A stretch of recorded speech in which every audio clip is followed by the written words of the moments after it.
শীতকালে অনেকের মন খারাপ, অবসাদ বা ক্লান্তিভাব বেড়ে যায়।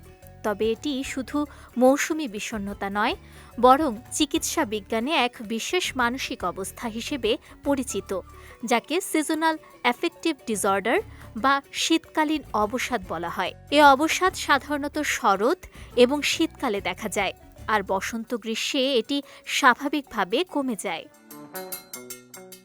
সিজনাল অ্যাফেক্টিভ ডিসঅর্ডার বা স্যাড মূলত একটি ঋতুভিত্তিক বিষণ্ণতা। দিনের আলো কমে গেলে শরীরের সেরোটোনিন হরমোনের মাত্রা কমে যায়, যা মেজাজ খারাপ করে। একই সঙ্গে মেলাটোনিন হরমোন বেশি উৎপন্ন হয়, ফলে ক্লান্তি ও ঘুমবোধ বেড়ে যায়। ভিটামিন ডি এর অভাবও অবসাদের ঝুঁকি বাড়ায়। স্যাডে আক্রান্ত ব্যক্তিরা প্রায় অবিরাম ক্লান্তি, হতাশা, ঘুমঝিম ভাব, অতিরিক্ত ক্ষুধা বা ওজন বৃদ্ধি, একাকিত্ব এবং কাজের প্রতি অনীহা অনুভব করেন। এমনকি কিছু ক্ষেত্রে আত্মহত্যার চিন্তাও গ্রাস করে তাদের। স্যাড যে কারো হতে পারে, তবে বিশেষত যারা শীতল অঞ্চলে বসবাস করেন, পরিবারের কারো স্যাড বা বিষণ্ণতার ইতিহাস আছে, নারীরা, কিশোর ও তরুণরা বেশি এটির ঝুঁকিতে থাকেন। এই অবস্থার মোকাবেলায় কিছু পদক্ষেপ কার্যকর। তার মধ্যে লাইট থেরাপি অন্যতম। সকালে বিশেষ লাইট বক্সে ২০ থেকে ৩০ মিনিট থাকা মেজাজকে উন্নত করে।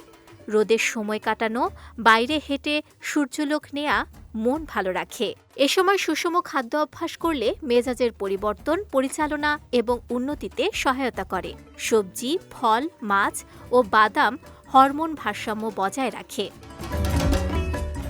এদিকে নিয়মিত ব্যায়াম শরীর ও মস্তিষ্ককে সক্রিয় রাখে, এন্ডোরফিন বৃদ্ধি করে। তাই ব্যায়াম করেও বিষণ্ণতাকে বিদায় জানানো যায়। এছাড়া একই সময়ে ঘুমানো ও জেগে ওঠা মানসিক চাপ কমায়। তাই নিয়মিত ও পরিমিত ঘুম এ অবস্থা থেকে রক্ষা করার অন্য মাধ্যম হিসেবে কাজ করে। এছাড়া নিয়মিত মেডিটেশন, সকলের সঙ্গে যোগাযোগ সিজনাল অ্যাফেক্টিভ ডিসঅর্ডার তৈরি হতে দেয় না। এদিকে যদি লক্ষণগুলো তীব্র হয় বা দৈনন্দিন জীবনে প্রভাবিত করে, চিকিৎসকের পরামর্শ নেওয়া জরুরি। তবে এটি সঠিকভাবে শনাক্ত ও নিয়ন্ত্রণ করলে শীতকালের মেজাজ খারাপ অনেকটা কমানো সম্ভব। নুসরাত আহমেদ, বিজয় টিভি, নিউজ ডেস্ক।